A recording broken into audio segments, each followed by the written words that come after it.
Masih babak belur, nilai tukar rupiah terus mengalami tekanan di tengah perang antara Israel dan Hamas dan inflasi Amerika Serikat. Meski demikian, rupiah mampu bergerak di zona positif pada akhir perdagangan Rabu. Pada perdagangan Rabu, dolar AS nampak tak bergerak di level psikologis 15.700-an dan sempat menyentuh level tertinggi 15.734 pada perdagangan Rabu pagi. Rupiah akhirnya menguat terhadap greenback pada penutupan perdagangan di level 15.690 rupiah per dolar Amerika Serikat. Meski rupiah sempat terguncang, Menko Perekonomian Erlangga Hartarto meminta masyarakat untuk tetap tenang sebab pelemahan terjadi hampir di semua mata uang asing. Selain itu, pemerintah juga telah menyiapkan obat penawar yakni devisa hasil ekspor atau DHE. Erlangga menambahkan pemerintah akan segera mengevaluasi penerapan DHE dalam waktu dekat. Erlangga menyebutkan evaluasi DHE tersebut akan dilakukan dalam 3 bulan ke depan. Seperti diketahui, PP nomor 36 tahun 2023 mewajibkan eksportir menaruh DHE di tanah air dalam waktu 3 bulan.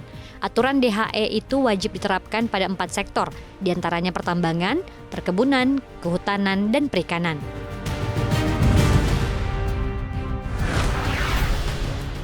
Presiden Joko Widodo menunjuk Menteri BUMN Erick Thohir sebagai Menko Marves ad interim menggantikan Luhut Binsar Panjaitan. Penunjukan itu dilakukan karena Luhut sedang dalam perawatan medis. Koordinator Staf Khusus Presiden Ari Dwi Payana menjelaskan penggantian sementara ini mulai berlaku sejak Rabu. Ari merinci, sebagai Menko Marves ad interim, Erick Thohir akan memegang semua tugas yang menjadi tanggung jawab Luhut sebelumnya. Adapun beberapa tugas Luhut yang diberikan Jokowi antara lain Ketua Dewan Sumber Daya Air Nasional, Ketua Komite Kereta Cepat Jakarta-Bandung, hingga Koordinator Penanganan Polusi Udara di Jakarta. Ari menyatakan Erick akan bertugas sebagai Menko Marves ad interim hingga adanya putusan lanjutan dari Presiden. Pada Selasa, Luhut muncul di publik melalui unggahan akun Instagramnya. Dia mengaku sedang menjalani pemulihan dan tidak boleh melakukan aktivitas berat. Luhut menyebutkan dirinya mendapat saran dari beberapa sahabatnya termasuk menlu Singapura Vivian Balakrishnan untuk menjalani pemulihan di Singapura. Luhut pun memutuskan untuk menjalani pemeriksaan medis sembari pemulihan di negeri Singa.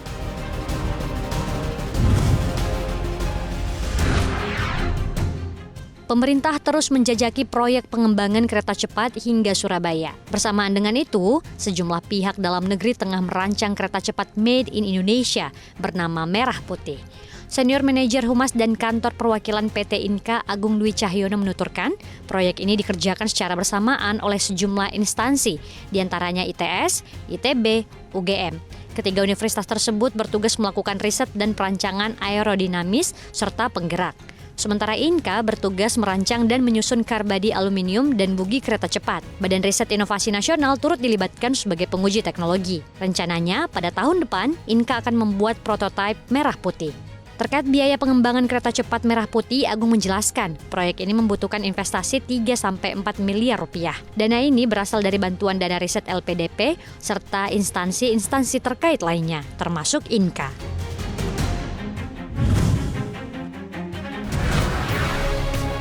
Asosiasi Negara-Negara Asia Tenggara ASEAN diperkirakan akan menyerap 224 miliar dolar Amerika Serikat investasi langsung asing atau FDI pada tahun depan. Menko Perekonomian Erlangga Hartarto menyebutkan setidaknya sebanyak 40% dari total FDI ke ASEAN akan masuk ke Indonesia.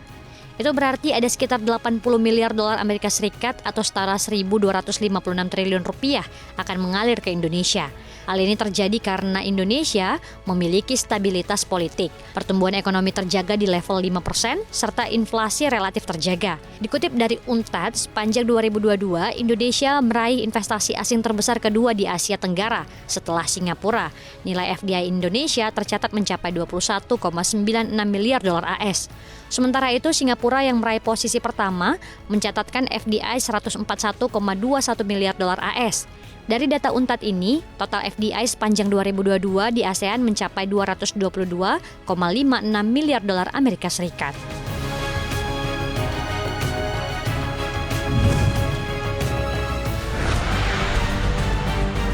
Dana Moneter Internasional memangkas perkiraan pertumbuhan global pada 2024.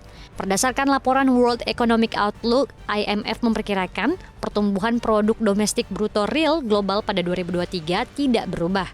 Namun, IMF memangkas perkiraan pertumbuhan 2024 menjadi 2,9% dari perkiraan Juli sebesar 3%. Kepala Ekonom IMF Pierre-Olivier Gourinchas menyatakan, laju pemulihan ekonomi global pasca pandemi COVID-19 dan perang Rusia-Ukraina masih lambat dan tidak merata. Pemicunya adalah dampak berkepanjangan dari lonjakan inflasi. IMF memprediksi laju inflasi global pada tahun ini menembus angka 6,9% dan 5,8% pada tahun 2024. Angka tersebut meningkat dari proyeksi sebelumnya.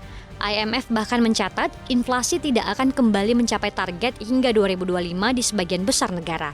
Meski secara global perekonomian akan terganggu, guncangan geopolitik terbaru dinilai tidak akan berimbas besar ke pertumbuhan Indonesia.